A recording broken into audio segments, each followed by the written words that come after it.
What an away day for Newcastle United. They have just beaten West Ham United in that stadium just there by 5-1. I'm here with Lee and Sam for the last word.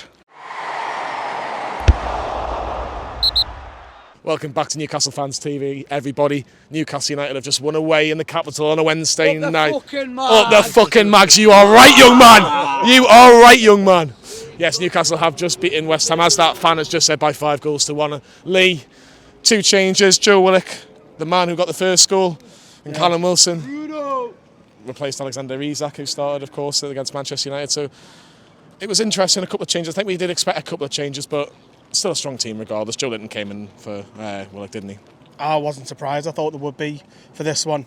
I think Brentford would have been, a tougher game. It looks like that way now, putting 5 past them. But Willock just nursed him because he had that doubt about the niggle, didn't he? And then he also had Callum Wilson, who loves a goal against West Ham. If you're a betting man, you've just got to put him down because he loves a goal. And you know the banter between Mikel and Antonio will no doubt be in Callum Wilson's hands once again. But I wasn't too surprised. The only thing I would maybe like to see start from nitpicking with maybe Anthony Gordon, but Murphy's been brilliant. Yeah, Callum Wilson loves a goal against West Ham United, and you said as a betting man you wouldn't have been against that, and you'd like to have seen that. You're the betting man. West Ham started better out of the two teams until Newcastle scored. They hit the post. I know they did after 55 seconds.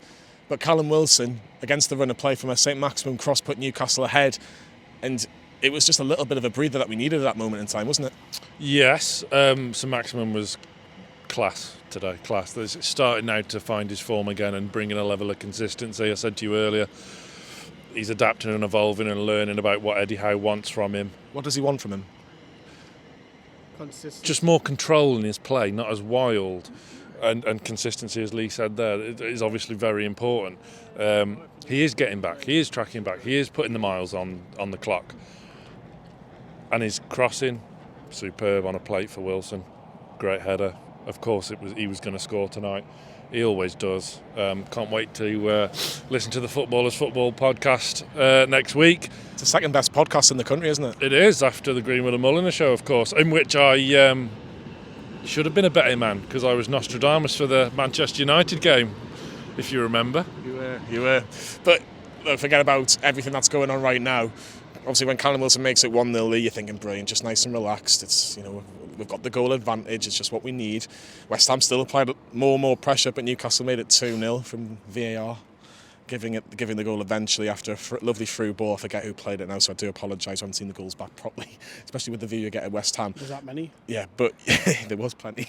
But the ball played through. Joelinton takes it around the goalkeeper, sticks in the back of the net, does everything right. Put the ball in the back of the net and then let VAR do what they want. Miles onside it must have been because Newcastle United went 2-0 up after a little bit of a wait. Again, more breathing space if we ever needed it. West Ham self-exploded. They did. And, you talk about, obviously, Sam mentioned we hit the post. That was Eddie Bruno scoring an own goal. They had another chance. And then we scored 1-0. And as they come on at the second goal, we're at the other end to the ground. But all three were quite low down, so we couldn't really see it. They don't give you replays either. But it must have been close because it was long. It took a while, a good minute and a half to give it, and I don't think it was too close because I messaged the wife, thanks to the lovely Wi-Fi inside the London Stadium, and she messaged me back. I said, "Is it offside?" She messaged me back straight away. No. But thank you very much, Kel. But it's 2-0, and you might say it could possibly be against the run of play. Of course it was. Miles against the run of play. West Ham I would say West Ham were the better of the two teams in the first half. If you take everything into account, I thought Newcastle kind of. See you later, mate. I think obviously there was a lot of Newcastle possession, but we were giving the ball away so many times, Sam, and it was almost a matter of when and not if Newcastle United were going to concede, and they did from a corner. Nick Pope has to do better for me. Yes, he does. Yes, he does. Absolutely. There's a little bit of that creeping into his game. The last couple of weeks, you could say he's had a moment there. But I'm not going to go in too hard after a 5-1 away win. My word, could you imagine? But the goal was coming. And 2-1 at half-time was about right. West Ham had their strongest passage of play, really, going into half-time. They were much the better team from about the half an hour mark onwards, and deserved a goal back. But after that, once we saw it out to half time, they weren't even in the game. It was carnage in the second half, but I take your point. I take Sam's point. We needed half time. I thought Eddie Howe just needed the players in. I think you could even see Jason Tyndall was getting a little bit animated more than Jason Tyndall animated. Never more animated than he normally gets. My dog. Jesus, more animated than he normally gets. That's carnage. It was carnage, but the second half was carnage. But Lee, if anybody really kind of I think shows what it means to play for Newcastle United, especially in this moment right now, is Jacob Murphy, and especially when West Ham had that. I think it was just a goal kick it, or it was a free kick, or whatever it was, and Fabianski plays it short. Jacob Murphy's there like a rush. Now I know it's more popular to do that, but for someone who gets it, he gets what Newcastle United means. He's desperate to get involved and play week in, week out. That little moment is probably what's won us the game and make it more comfortable as possible. I'm away, Stu. I don't know. I probably shouldn't say this, but they've got a creative Stella. Well, they might be down here for the rest of the week as well. They might be. There's no They're clocked off now. Really? Thursday and Friday night in West Ham, and then they go to Brentford on Saturday like everybody else. But no, Jacob Murphy could have easily scored, but he puts on a plate to make sure for Callum Wilson. I've got to say again, Johnny, they've self-exploded again. Yeah. The defender is fanning around, and Jacob Murphy, the high pressing works because it forces errors, and it's a gift. And yes, Jacob Murphy could have been selfish and probably would have scored himself, but he squares it. Callum Wilson's just like, thank you very much, I'll take 2 today. Love it. And it's 3-1. It was 3-1. What are you going to say? Jacob Murphy, all right, Almiron's injured. He's seen off Ryan Fraser. Bearing in mind he was still here when Rafa was here. He's seen off Ryan Fraser. He's keeping Anthony Gordon out of the team. He's keeping Elliot Anderson out of the team. Fair play. Yeah, you have to doff one's cap if I was wearing one. But yeah, fair play to him. And like Andy Sixsmith said to us the other day, the core of, I know he's not a Geordie, but he's a Newcastle childhood fan, wasn't he? They're an important part of this team. And he's the biggest shithousery going. I love the celebration more than anything. The nice little handshake with Callum Wilson. I like that. Newcastle, again, were confident, but I thought West Ham slowly but surely kind of get themselves back into it. They were having corner after corner, but Newcastle were defending pretty well, a lot better than they did in the first half, and they was giving the ball away every 2 seconds, which was so irritating. However, lovely little through ball towards Alexander Isak, who came on. Can I talk about the goal that wasn't the goal? That build-up play. Oh, yes. My God. Come on. Before we talk about Isak scoring. Because I have to bring it up because that would have been goal of the season in the Premier League. Yeah. The team, it reminded me of the old Arsenal where you see a lot of the Arsenal team goals. Everyone, Invincibles and that. Yeah, everybody has a touch. Or even when that one when Jack Wilshere scored, I think it was Norwich. Yeah, you're right. It was just sublime, the movement, the long pass, I think it was diagonal. I think it was Sean. I might be wrong on that. The little flicks and... From Joelinton. Yeah, and it was almost a wonder goal. It might not have been a 35, 40-yard top breaker, but the way... And it was a great save, I have to say. Yeah, Fabianski made a couple of them very good saves at that point, and it really could have got embarrassing for West Ham. He stopped ESM as well. Fabianski made some great saves, but he was at fault for Newcastle's 4th. Yes, you're getting that right, 4th goal of the night. We're not even finished yet. Through ball towards Isak, who puts pressure, and Fabianski flaps at it, so we'll call him Fabianski for this bit. And Isak just says, thank you very much. Over the goalkeeper it goes, and it just makes a couple of bounces, and it hits the back of the net. Celebrates in front of the away fans, and Newcastle United are 4-1 up, Sam. And a shithousery celebration, I must add. It was indeed, but 4-1, great finish. Newcastle United and Alexander Isak, what a little partnership we've got there, haven't we? God, he's good. I mean, I'm not going to say I told you, I just did. But yeah, he's something else, isn't he? Had a rest tonight, and that's the competition for places we've got up front now. You'd say Wilson's back to form. Who starts on Saturday? Oof. You don't score, then you're dropped. So I don't know. Who does start? You tell me. I think Isak starts. I agree. Maybe both. Maybe both. No. Anyway, But again, West Ham self-explode again. That's another. Self-destructed. Yeah, self-exploded, whatever. Self-destructed. Anyway, we'll leave it. You two can have a conversation about whatever you do after the game. For West Ham, David Moyes has got a gun. Yeah, I feel. And I'm talking about them, not us. But if I'm a manager, and the amount of errors, because that showed no heart and desire, which we do have. We have all of that across the pitch. West Ham fans, if you're watching, your team, your players are not playing for your manager. They're not. They're really not. I'm sure West Ham fans will tell me that in the comments as well. But Newcastle United then made it 5-1. Yes, that's right, 5-1. And the man who got that goal, Lee, Joelinton, who got, or was it the second goal, and got 2 goals, he was absolutely amazing second half in particular, and great finish on his left peg. Yeah. The cherry on top of the cake. Probably the only one that wasn't a West Ham error. But yeah, Joelinton, he moved over the left, didn't he? Yeah. And look, it's competition for places. He's backed himself, a couple? So there's competition for places, and it's good. And it's good that once we, as I said the other day, once we've got a fully fit squad with Miggy to come back as well, it's looking good. But they're breeding with confidence, and when you're 4-1 up, and I know you've been gifted a few goals, but when you're 4-1 up, you can be a little bit swagger. You can try new things and stuff like that. I mean, Alan saint-maximin was doing flicks after 2-0, so that's how suave he was. But yeah, he puts it away and it's 5-1, and you're kind of like, how's it 5-1?